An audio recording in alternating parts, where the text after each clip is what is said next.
আমি professor doctor নুপুর ব্যানার্জি জাগো নারী জাগোর পক্ষ থেকে আমরা আজকে এখানে আপনাদেরকে ডেকেছি।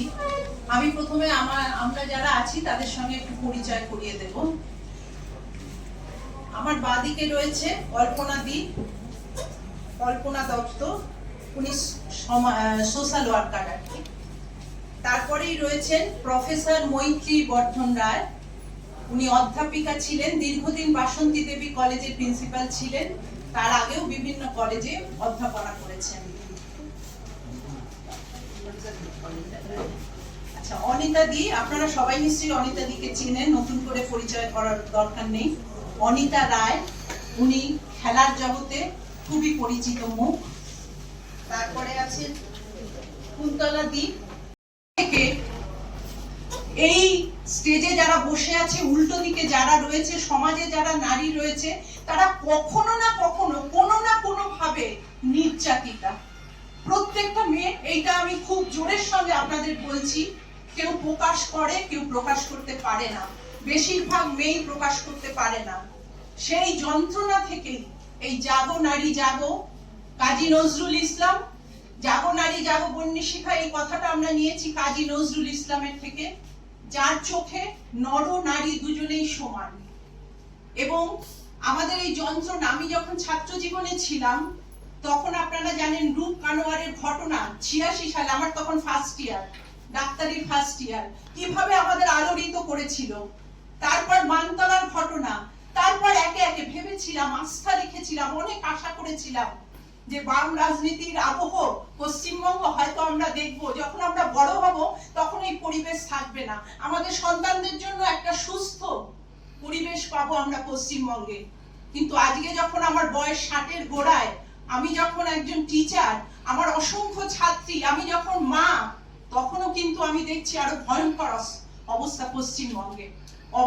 বক্তারা তারা আমাদের এই অঙ্গীকার যাত্রা সম্পর্কে একটা সুন্দর ব্রিফ করেছে। আপনারা সকলেই, আমার মনে হয় আমাদের এক্সাক্ট মোটোটা কি করতে চাইছি সেটা আপনারা পেয়ে গেছেন। আমি দু একটি কথা বলি, সেটা হচ্ছে আমাদের মেয়েদেরকে বরাবর শেখানো হয়েছে মুখ বুঝে থাকতে হবে, যে সয় সে রয়। কিন্তু আমাদের মেয়েরা যুগ যুগ ধরে মুখ বুঝে থেকেছে, কিন্তু প্রমাণিত হয়েছে যে সয় সে রয় না। যে ঘটনাগুলো উঠে আসছে, অর্থাৎ রেকর্ডেড হচ্ছে, সেগুলো যদি সত্যি সত্যি টিপ অফ দি আইসবার্গ হয়, তাহলে জাস্ট চিন্তা করে দেখুন, সারা দেশ জুড়ে নারী হিংসা, নারীদের প্রতি লাঞ্ছনা, ধর্ষণ, এমনকি হত্যার মতন ঘটনা, খুনের মতন ঘটনা কি পরিমাণ ঘটে। যেগুলো রেকর্ডেড হচ্ছে না, সেগুলো নিয়ে আমরা সত্যি কথা বলতে চাইলেও অনেক কিছু করে উঠতে পারি না। তারা তো ট্যাক্স দেন, তো তারা কেন নিরাপত্তাটা চাইবেন না? কেন মনে করা হবে না যে তাদের এই নিরাপত্তা দেওয়াটা রাষ্ট্রের অন্যতম এবং গুরুত্বপূর্ণ প্রধান একটি দায়িত্ব? সবসময় যেটা দেখা যাচ্ছে যে দুষ্কৃতীরা পার পেয়ে যাচ্ছে অধিকাংশ ক্ষেত্রে, এবং দুষ্কৃতীদের পার পেয়ে যাওয়ার অজস্র গলি খুঁজি আছে, সে আমার বলার দরকার নেই, আপনারা সবাই জানেন। আইন যেমন আছে, আইনের অজস্র ফাঁক আছে, এবং আমাদের যারা দায়িত্বশীল মানুষ, যাদের এখানে কোমর বেঁধে দাঁড়ানো উচিত ছিল, তারা সবসময় একটা কথা বলেন যখন কোনো দুর্বৃত্ত ধরা পড়েন বা কোনো এই ধরনের ঘটনা ঘটে, যে আইন আইনের পথে চলবে। হ্যাঁ, নিশ্চয়ই আইন আইনের পথে চলবে, এবং এই যে দীর্ঘায়িত যে আইন প্রসেস আমাদের, এটা নিয়ে তারা ভাববেন না?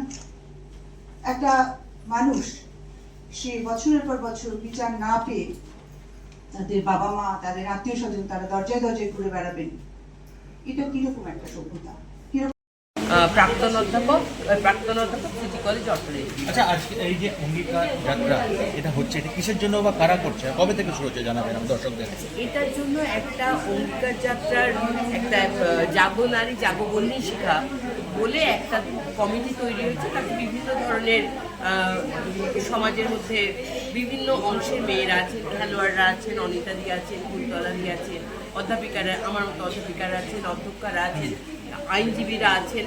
সবাই মেয়েদের উপর যে বারবার নির্যাতন ঘটছে সেই জায়গাটাই চিন্তিত এবং সেই জন্যই একটা তারা লম্বা প্রচার অভিযানের কথা ভেবেছেন এবং প্রচার অভিযানটা শুরু হচ্ছে 9ই ডিসেম্বর থেকে।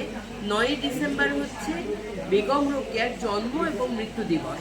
যেহেতু বেগম রোকেয়া মেয়েদের সমতার কথা নানানভাবে বলেছেন, তাই জন্য ওনার জন্ম এবং মৃত্যু দিবসটা আমাদের কাছে খুব গুরুত্বপূর্ণ ঠেকেছে এবং শেষ হচ্ছে কলকাতায়।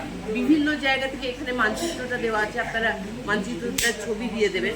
বিভিন্ন জায়গা থেকে মিছিল এসে কলকাতার কলেজ স্কোয়ারে সেখানে তারা একত্র হবেন মেয়েদের সুরক্ষার দাবিতে এবং সেই দিনটি হচ্ছে 16ই ডিসেম্বর, যেদিন দিল্লির নির্ভয়ার ঘটনা ঘটেছিল।